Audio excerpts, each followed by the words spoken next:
தலித் அரசியலை பேசுகிற ஒருவர், அம்பேத்கரின் கொள்கைகளை பேசுகிற ஒருவர், சாதி ஒழிப்பை முன்னிறுத்துகிற ஒருவர்,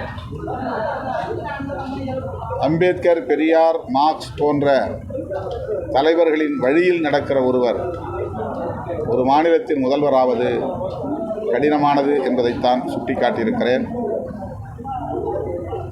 அதன் பொருள், சாதியம் இன்னும் அரசியல் களத்தில் வெகுவாக இறுகி போய் கிடக்கிறது. அதை சுட்டிக்காட்டுவதற்காகத்தான் அதை நான் எனது பேச்சின் இயல்பான போக்கில் குறிப்பிட்டேன்.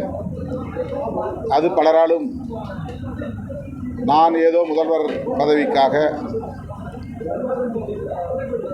ஆசைப்பட்டு அப்படி ஒரு ஏக்கத்தை வெளிப்படுத்தியதைப் போல கருத்துக்களை கூறி வருகிறார்கள்.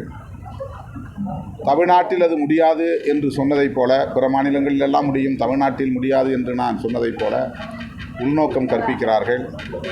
திமுக அரசுக்கு எதிராக நான் பேசியதைப் போல திரித்து பேசுகிறார்கள்.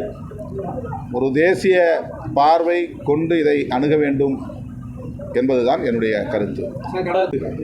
மக்களுடைய உரிமைகளுக்கான அறப்போராட்டங்களை முன்னெடுக்கிற போது சட்டம் ஒழுங்கை காரணம் காட்டி எங்கள் மீது தொடுக்கப்பட்ட பொய் வழக்குகள் தான்.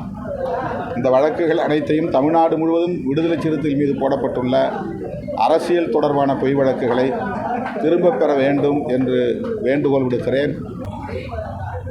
இந்திய ஒன்றிய அரசு, பாஜக அரசு, பாஜக அல்லாத பிற கட்சிகள் ஆளுகிற மாநிலங்களில், குறிப்பாக தமிழ்நாட்டில் இதுபோன்ற நெருக்கடியை தருவது கண்டனத்திற்குரியது. விடுதலை சிறுத்தைகள் கட்சி இதை வன்மையாக கண்டிக்கிறது. பிற கல்வி திட்டங்களுக்காக ஒதுக்கப்படுகிற நிதியை நிறுத்தி வைப்பது அவர்களின் மேலாதிக்க போக்கை வெளிப்படுத்துகிறது. இது தொடர்பாக ரயில்வே துறை அமைச்சரின் கவனத்திற்கு விடுதலை சிறுத்தைகள் கட்சியின் சார்பில் கொண்டு செல்வோம். அவர்களுக்கு மாற்று இடம் இங்கேயே வழங்க வேண்டும், அதன் அருகிலேயே வழங்க வேண்டும் என்று வலியுறுத்துவோம்.